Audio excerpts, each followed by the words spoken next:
right? I think this time what we wanted to really understand was what's happening from a customer mindset in the Philippines, as well as in APAC region, in terms of top of their mind priorities, what are the threats they are seeing, what are some of the unique features of the new wave of cybercrime that we are seeing, right? So I think this year we've spoken to, there you go, about 600 CISOs or senior cybersecurity leaders across the regions. I think in the Philippines we spoke to about 50 plus customer cybersecurity leaders across various verticals, right? So what you're going to see is most of it is Philippines data, some of it is APAC data, and I'll contextualize the same as I go through it, right? Across the board, one of the things that we are seeing, first of all, there is a growing desire to embrace artificial intelligence. On the flip side of it is how do I embrace AI with the complexity that it brings, because it's a double-edged sword. We've talked about it. AI doesn't just help the good guys, it also helps the bad guys, right? So navigating this shift and navigating this complexity is what the research wanted to find out more insights about, right? Right. So the first question that we asked was, what are the top factors contributing to your cybersecurity risk across the Philippines, right? And the number one threat, and this wasn't there last year, by the way, this has literally happened in a span of 4 to 5 months, yeah, is that AI-driven threats are the number one top of mind factor driving cybersecurity threats, right? This is what's happening on the external side, right? On the internal side, there is a bunch of things which are driving the complexity of it. And the complexity is fragmented tools. We have seen in many customer organizations, even in the Philippines, they use anywhere from 20 to 40 different cybersecurity tools, yeah? And that brings a lot of complexity to handle.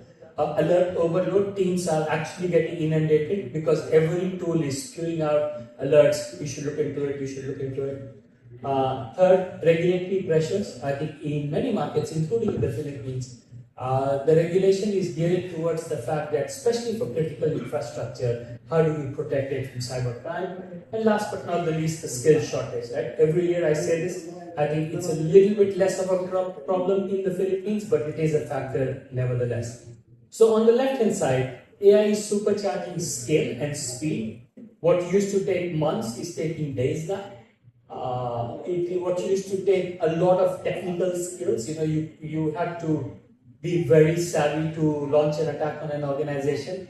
Now you can just pay somebody a few $100s and start that.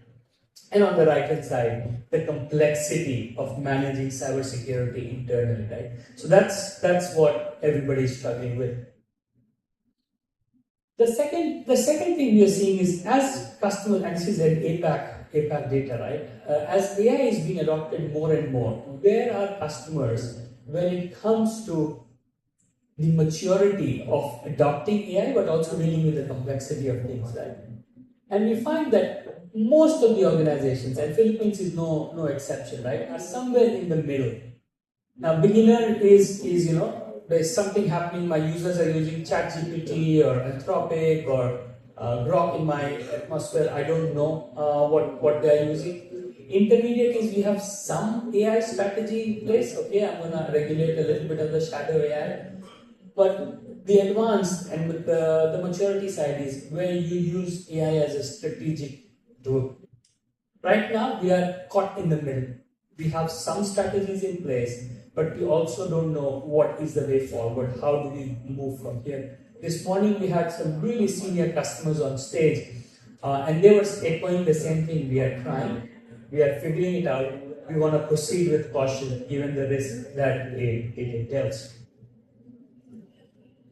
So if you look across the Philippines, what are the top priorities for Filipino cybersecurity leaders across the country, right? And generally speaking, the priorities are shifting towards simplification and visibility. And how can I move with speed? Because a lot of the time, the boards are actually asking the IT leaders, why can we not move faster? Where is my AI pilot? Everybody is doing AI. How are we enabling AI within our organization, right? So from top to bottom, I think number one, improving detection and response. How can we use AI to improve how fast we see threats, how quickly we can remediate it? Second, reduce complexity from these 20, 40 over tools that we are using. How can I simplify my operation so that I can focus more time on forward-looking strategic projects instead of just sort of going from one console to the second to the third.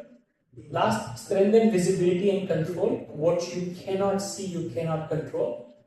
Today, a lot of the data is actually locked up behind proprietary models, so it's very hard to see what's happening. And last but not the least, building AI-ready workforce. Right? And the model that we are starting to see is the forward-looking organizations are saying, in the past, I used to have 15 cybersecurity people on my IT team. Now I have 15 people plus 10 AI agents. So I have a team of 25 looking after my AI. So managing that navigation from a hybrid team structure to accelerating AI adoption within the organizations. These are some of the top priorities for the Philippines in terms of cybersecurity. The other thing that came out very clearly is that to get AI right, you need to enable a certain set of things. And the most important thing is moving away from these different point products to a much more unified view of things. So when we asked around, we saw something that almost 34% of Philippines customers said that today we are using a lot of point products, but we want to move to a future where we are using a lot more platform approach, right? So if you see from 34%, 44%, 20% to essentially 60% is the journey that most customers are undertaking to become more agile, to become more strategic, to be able to respond much faster. And if you ask, why are you doing that? Right? Why are you consolidating all of that in a platform approach? There are a few benefits that customers in the Philippines are seeing. Number one, reducing complexity through integration, which means I don't have to be as a human in the loop. I can have my tools talk to each other and reduce the workload on my team. Second, improve visibility across my environments. This is a side conversation, right? Today, what happens is if you unleash AI, actually I'm going to talk about it a little bit later, right? Faster detection and response. Obviously, if you have more integrated platform, you can respond faster. A greater security operations center efficiency, which means I can resolve more tickets, I can solve my alerts more faster, I can be more productive. And last but not the least, because I have visibility, I can respond to regulators in a much more timely and efficient manner. In many countries, I think now regulators are stipulating, for example, if you're a utilities company, within a certain time frame, within 36, 48, 96 hours, you need to be able to report back as soon as you find a breach, right? And that's not possible unless you have a unified platform. And this is where we wanted to see, is it actually delivering value to customers? And in the cybersecurity world, we track a few things to see if we are doing well.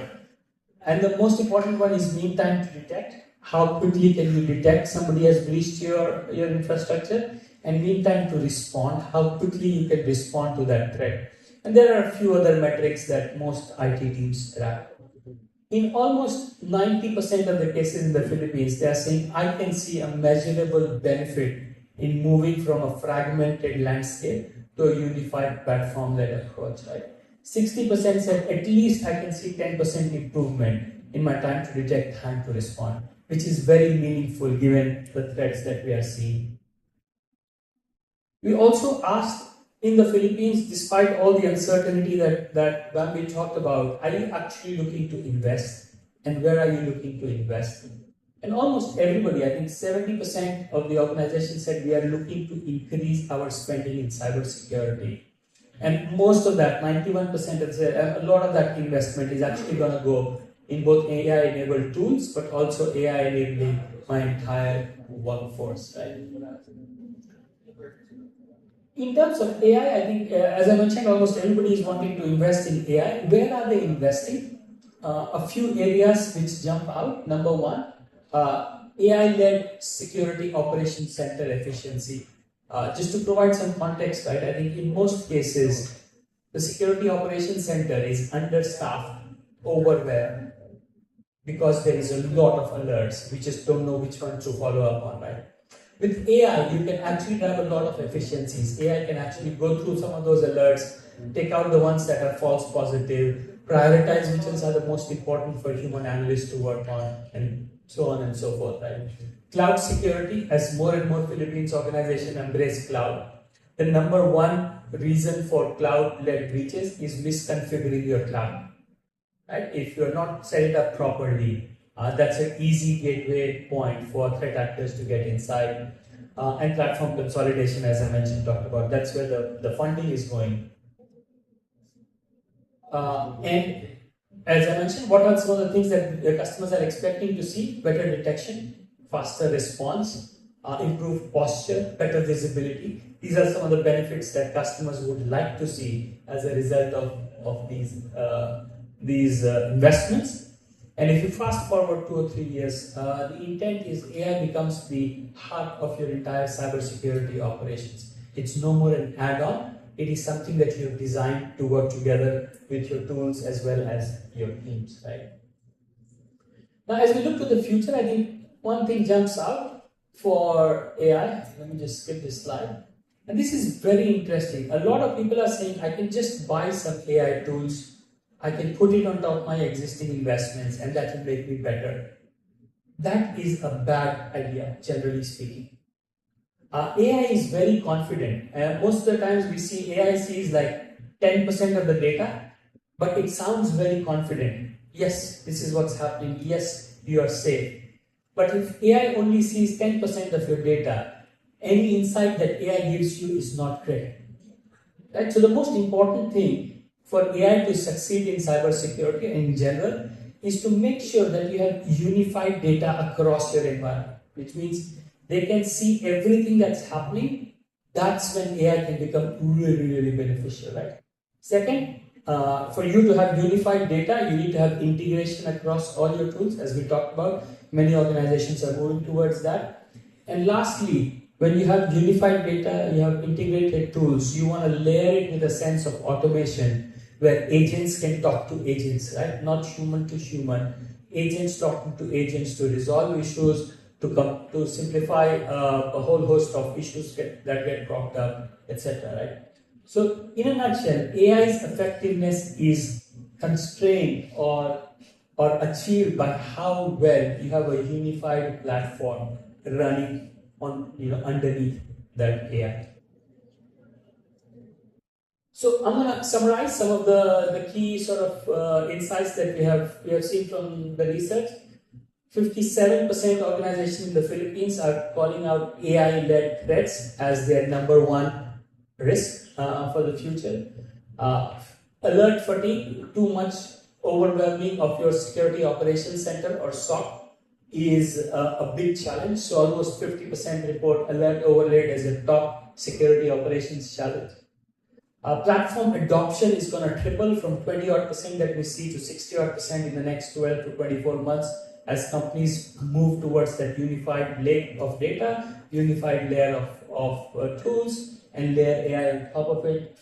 Fragmentation, we talked about it, 68%. I think across Asia-Pac, we are seeing early days. It is the early cycle, the first, second chapter of the AI revolution that's playing out today. There's a lot more yet to be seen.